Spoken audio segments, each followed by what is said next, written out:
Rather so. But let's spice things up then. You know, the markets have come off a little bit from the top. Pull up the Nifty Financial Services Index. It's playing out expiry, so you've got the 3 p.m. move, and that's on the downside. It's corrected close to 130 points in the last few minutes. I think that's the index that should come up for you on the screen, and that's what's causing the Nifty as well to move a little bit lower. But as I said, time to spice things up. D Street Chatters with us.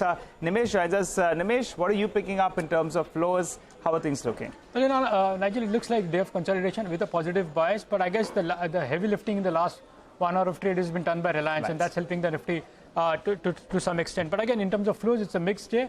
But interestingly, for the first time in many days, there are a lot of offers being indicated, which means that at higher levels, FIs are willing to sell. You know, that's the indication which I'm getting from the dealing room. So that's something to keep a note on. I guess while the Nifty and the Bank Nifty are range bound, there is a lot of action in the broader markets. A lot of broader market stocks are doing well, and that's been the trend for the last many days, and that's the trend today as well.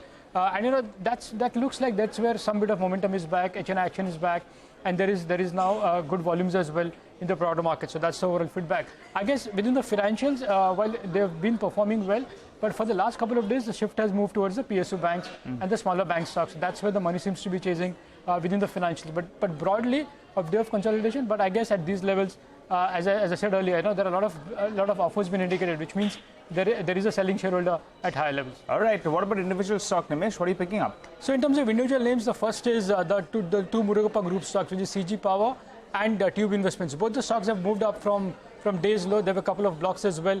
I believe there was a clean out trade from a leading FI in both these companies. But beyond that, I guess for CG Power, the street is anticipating some sort of a corporate development as well. So that's something to track as far as the two Murugappa Group stocks are concerned. The second stock is Excite. Now, this is one stock after a long time has come into my radar. The stock is up 6% this week, and on good volumes, it's buzzing in trade. And the indication is that one of our leading domestic mutual fund has turned active buyer, and hence that stock is in some bit of buying traction in the last many days. The third stock is Precall. I've been tracking this company for a while now. Again, the stock is at 52-week high and on good volumes, and there is an indication that maybe the next move from Minda Corp, which has bought 15%, could come very soon. So that's something to track as far as Precall is concerned.